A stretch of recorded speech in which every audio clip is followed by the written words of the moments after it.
Game na kami.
So, pumunta muna ng Power Mac. Kasi may bibilin siya. Pero ang ganda nito. Kasi yung price point niya, 3.5. 58 months.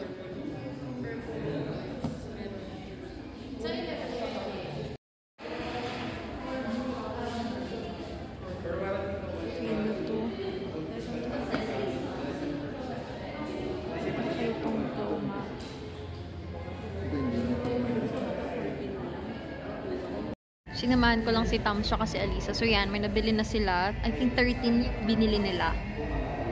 After nito, magkakain na sa Samgyeopsal. Timeline ng buhay namin dalawa.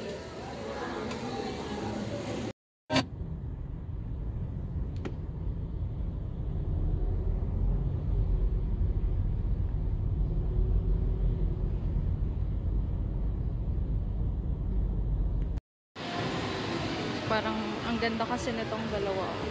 Tsaka yun. So we got the colors nito. Tsaka nito. Their last piece na daw to.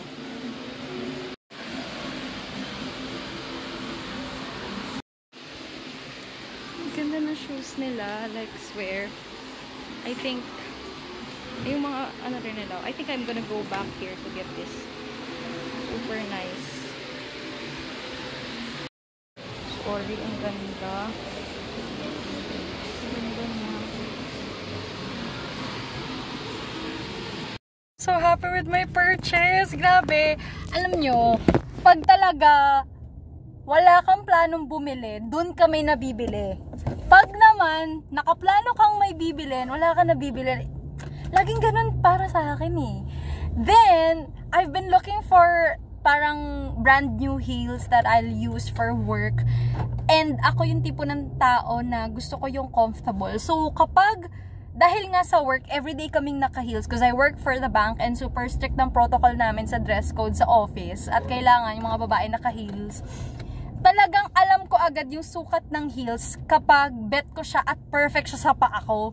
Now, it's my first time buying shoes dito sa Otto. Alam mo yung ano, alam mo yung mga feeling ko, hindi ko gusto yung design before. So, after kong mamili, sabi ko, sige nga, check ko nga to kasi parang may mga closed shoes sila because most of the time pag dumadaan ako sa auto na shoes, lagi silang open yung shoes, and I don't like buying open toe shoes because I don't feel it's professional looking. So ang binibili ko lagi yung nakasara talaga. May nabili ako na 2 pair. I'm so happy. Ang ganda nila both. I'm so happy talaga kasi ilang beses na ako pumunta ng Robinsons Galleria, Mega Mall, at pumunta na rin ako ng Landmark. It's my favorite place to shop. Landmark talaga kasi ang dami dong mga items na hindi siya common. Marami ka mapipilian na design. Tas kanina may nabili na ako. I'm so happy. Yun lang yung update ko. Tas parang last pair na yung isa, tas yung isa may stock pa naman. Pero babalik ako doon. I'll try muna kung masarap siya or comfy siya sa paa. But I usually go for wedges. But na-sold out na yung mga wedges na favorite ko from Olivia sa Landmark. Yun yung favorite ko na brand sa Landmark na wedges. Tapos parang yung last pair nung white, wala na sa size ko. Mahilig ako talaga sa wedge. And now, mag-try tayo ng block heel. Basta, pag talaga sinuot ko na yung sapatos sa paa ko, tas heels siya, I know agad kung comfy siya or swak siya sa liking ko. Kasi sa araw-araw namin pagsusuot ng heels, alam ko na kung ano yung comfortable sa paa ko at hindi. Anyway, I'm just so happy with my purchase. Yun lang. End ko na ang aking video because I'll head to Cavite to pay my bills before the year ends. So, yun. Dito. And good thing umuwi ako kasi dumating na yung bills ko. I always make sure that I pay on time, lalo na sa mga bills. So, yun. Last week kasi, inaabangan ko kung darating, di dumating. So, pumunta na lang ako dito. At, super saya ko na umuwi ako. Aside sa nakuha ko yung bill ko, nakabili ako ng shoes. Ang tagal ko na naghahanap talaga ng bagong heels because I wanted to make sure na for 2024, bagong heels na susuotin ko. Meron pa naman akong mga gawang heels, pero nasira na kasi yung black heels ko. Now, nakabili ako ng 2. Super swerte. First time ko, bumili sa brand na to, Otto. It's a Marikina brand. First time ko siya at parang ang ganda niya. I just know na okay siya. Anyway, I'll just show you yung mga pinamili ko sa Walter Mart kasi huminto ako doon. Dapat bibili ako ng yogurt. Yung favorite ko na Santa Maria yogurt. Ang sarap kasi noon.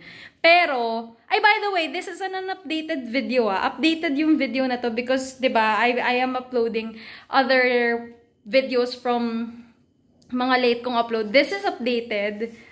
So, 28 or 29 ngayon. Pakita ko yung mga pinamili ko.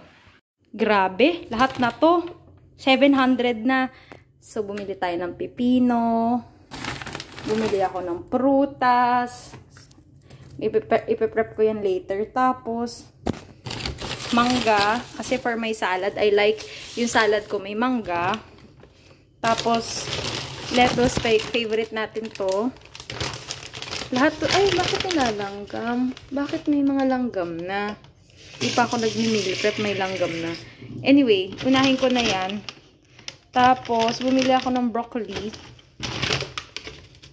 Ito yung nangangamoy eh. Mas pa naman yung lulutuin. Tapos, bumili ako ng... bumili pa rin pala ako nito para bukas. So, sige. Gusto ko sa 2024, super healthy living na ako. Ayan. Crumpy. Yan yung pinamili ko. Total of 700 something na to. Ito parang sira pa. Pero ito muna lulutuin ko tomorrow eh. Lagay ko muna to sa ref. Tapos yan, aayusin natin. Umating lang ako. Ganyan katindi na yung kalat. Super daming kalat. Anyway, ito ipapakita ko yung super happy ako ng purchase na to from Auto Shoes. It's my first time buying from this brand. At di ko in-expect na magugustuhan ko yung design. So, una muna, oh my gosh! Ang ganda! I've been looking for something similar dito dati pa. Pero kasi nakakatrauma talaga yung gantong itsura na heels. Pero pagsuot ko, oh my gosh, parang siyang Cinderella sa akin. Parang, alam mo yung, for me talaga. Tapos, ito namang isa. Ito lang una ko nakita. Sa totoo lang, ito lang talaga yung bibilin ko. I have red block heels from GB Shoes na nabili ko before. Pero tinry ko lang to kasi, well, informal to ha. Informal tong shoes na to. And I don't think appropriate siya for work. Pero kasi ang comfy niya.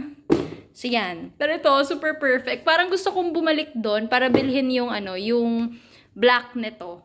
Pero let's see kung masarap ba siya sa paa. Gusto ko na talaga pumasok na para matesting ko na. Ang comfy-comfy niya. So, let's see kung okay ba siya.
Good morning!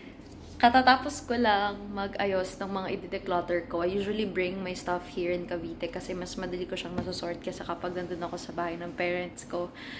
Ang dami kong ibebenta some of the items I posted it na. I'll just share the link here kung saan nyo pwedeng mabili. Pakita ko sa inyo yung mga items na meron ako na personal pre-love ko because I also need funds. Pakita ko sa inyo. Ayan, yung mga pre-love clothes. Yung iba hindi ko pa nadadala ha. Tapos, ito yung mga na-sort ko na at saka na-post ko na at saka na-picturean ko na rin. Lalagay ko yung link dito. So, I'm selling all these 3 pair of earrings. Kasama na to. Nibenta ko rin. And then, meron ako ditong Toms. Hindi ko to masyadong nagamit. Meron din ako ditong H&M na espadrille. Hindi ko rin to masyadong nagamit. Twice lang ata. Itong naturalizer, ang mahal ng bili ko dyan, 6,000. Pero, na-store kasi siya because of the pandemic. Binili ko siya during pandemic. This one's Ferragamo. Tapos, ito yung Japanese crocodile bag. Sobrang ganda niyan. Ano to, best for occasion. Tapos, I'm also selling this curler. Brand new to. Dalawa kasing na-order ko. Nagkamali ako. So, I'm just selling that. Tapos, over here, ito na yung mga na-sort ko. Iba, nasa Pasig pa eh. Mga ito branded pa to. G2000. Mostly kasi pag sa travel, pag napicturean ko na yung sarili ko wearing that clothes, ayoko nang ulitin. G2000. Ito sa Ito, I wore this sa Taiwan. Tapos ito, Giordano. I think pumunta ako sa Vietnam, Ho Chi Minh. Ito ganamit ko. Tapos I have here Zara. This is a perfect turtleneck na top. Pero kasi hindi na ako masyadong bagets eh. Ito, favorite work clothes ko to. Itong H&M na to. Super ganda po nito. Hindi ko na to nasuot kasi medyo lumaki na ako. Lumobo na rin ako eh. And then we also have your Tommy Hilfiger. I also like this for work. Pero couple times ko lang siya nasuot kasi red all. And parang minsan ayoko nang magplancha. Ang ganda-ganda nito. Pero yan. Tapos ito pa yung mga ibang di ko pa nasusort. Na-late na ako ng gising, pero I was able to sort this out. Ilalagay ko yung link dito sa shop at picodo_ph if you want to score my pre-loved item. So, ito pa yung iba. So, this one's Ferragamo. Tapos, itong mga branded pa yung shoes na yan, pero kasi wala na ako mapaglagyan. Tapos, ito brand yun rin tong curler na yan na doble kasing order ko. So, ayan siya. Ginabi na ako kasi nakatulog ako. By the way, this is my shop. I'll show you. At picodo_ph. I do pasabay items. Ayan yung mga pasabay items before. Di ko na to natututukan masyado. Andito ko pinupost yung mga items na pre-love ko. So, I'll show you. Isa-isahin natin. Ayan. Nakapost na sila. So, if you want to buy the items, punta ka lang sa at picodo_ph. Super mura. If you want to get the items on sale, tas gusto nyo pang tumawad, pwedeng-pwede kasi ako gusto ko natin talaga siyang mabenta lahat para lumuwag yung space ko because I also need more funds. So, ayan o. Ang mumura, right? Tignan mo, ganyang karami, tas mostly branded pa o. Oh, may Tommy Hilfiger, H&M, Zara, Giordano. Check nyo na lang yung story ko. Ayan. So, everything must go. Ayan siya yung mga iba kong nakitang photos from my phone. Nasuot ko yung yung mga pre-loved items. Ayan. Ayan, para you can see the look.